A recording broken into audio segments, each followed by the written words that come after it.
নমস্কার বন্ধুরা, আমি চন্দ্রা। আপনারা দেখছেন চন্দ্রাস কিচেন। বন্ধুরা, আজকে আমার কিচেনে রয়েছে চিকেন ভর্তা। তাহলে চলুন বন্ধুরা দেখে নিই আজকে চিকেন ভর্তার রেসিপিটা। চিকেন ভর্তার জন্য আমি এখানে প্রথমে একটা কড়াতে জল বসিয়ে দিয়েছি। জলটা আমার ফুটে গেছে। এবার তার মধ্যে আমি চিকেনগুলো দিয়ে দেবো।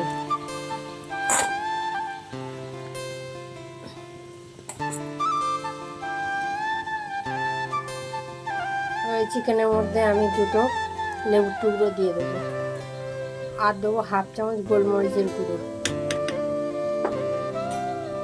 দিয়ে আমি ভালো করে নেড়েচেড়ে সিদ্ধ করে নেবো চিকেনটাকে।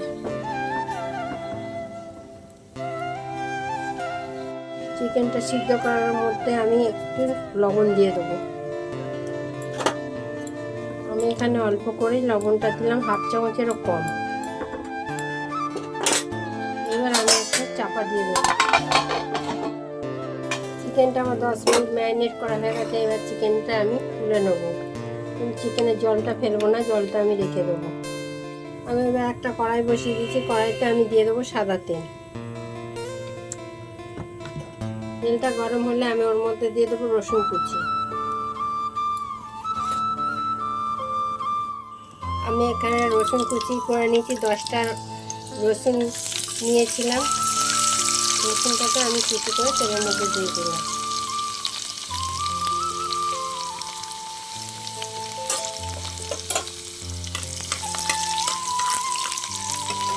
রসুনটাকে একটু ভেজে লাল করে নেব। রসুনটা লালচে হয়ে গেছে। এরপরে আমি দিয়ে দেবো তিনটে পেঁয়াজ, রোস্ট করে রেখেছিলাম পেঁয়াজটি।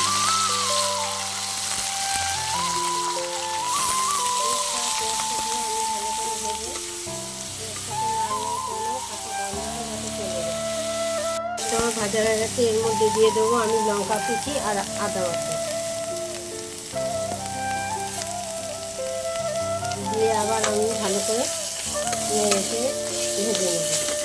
আমি এখানে 8টা থেকে 10টা কাঁচা লঙ্কা কুচিয়ে দিয়েছি। আপনারা যে যেমন ঝাল খান সেরকমভাবে লঙ্কা দিতে পারেন। তারপর পেঁয়াজ, আদা, রসুন আর কাঁচা লঙ্কা দিয়ে ভালো করে ভেজে নেওয়া হয়ে গেছে। এবার আমি দিয়ে দেবো গ্রেট করে রাখা টমেটো। এখানে আমি একটা বড় সাইজের টমেটোটাকে গ্রেট করে নিয়েছি। এবার আমি টমেটোটা দিয়ে আবার ভালো করে ভেজে দেবো।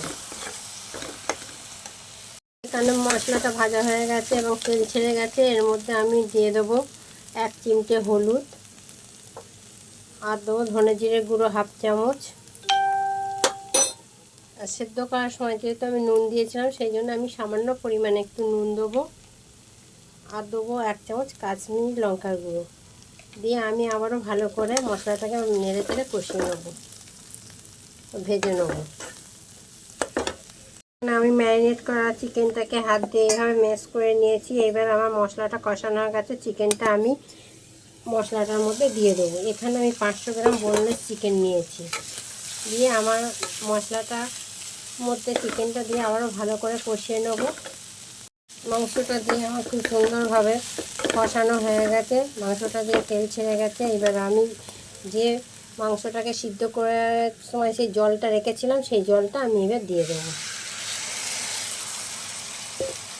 যেহেতু মাংসটা সিদ্ধ করা, ওই জন্য আমি আর জল দেবো না, একটুখানি জলেই হয়ে যাবে। গ্যাসের আঁচটাকে আমি মিডিয়ামে রেখে একটা ঢাকা চাপা দিয়ে দেবো এবং 10 মিনিট মতন আমি একটু ফুটিয়ে নেব। চিকেন ভর্তাটা আমার রেডি হয়ে গেছে। এবার আমি দিয়ে দেবো বাদাম বাটা। আমি এখানে 10টা কাজু বাদাম নিয়েছিলাম। কাজু বাদামটা আমি বেটে নিয়েছি, সেই বাদাম বাটাটা দিয়ে দিলাম। এবার এর মধ্যে আমি দিয়ে দেবো হাফ চামচ মাখন।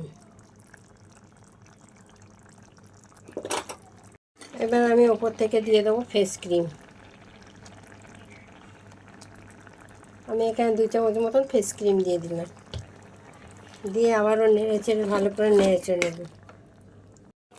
এরপর আমি ওপর থেকে একটু কসুরি মেথি ছড়িয়ে দেবো। ছড়িয়ে দিয়ে একটু নেড়েচেড়ে নিয়ে গরম মশলা দিয়ে দেবো।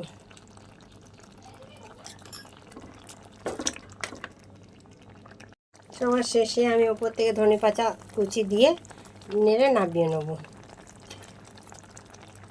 তাহলে দেখলেন বন্ধুরা আজকে আমার রেসিপি চিকেন ভর্তা। আশা করি আপনাদের ভালো লাগবে। ভালো লাগলে লাইক, শেয়ার, কমেন্ট করে আমার পাশে থাকবেন। আবার আসছি নতুন রেসিপি নিয়ে। ততক্ষণে ভালো থাকবেন, সুস্থ থাকবেন। ধন্যবাদ।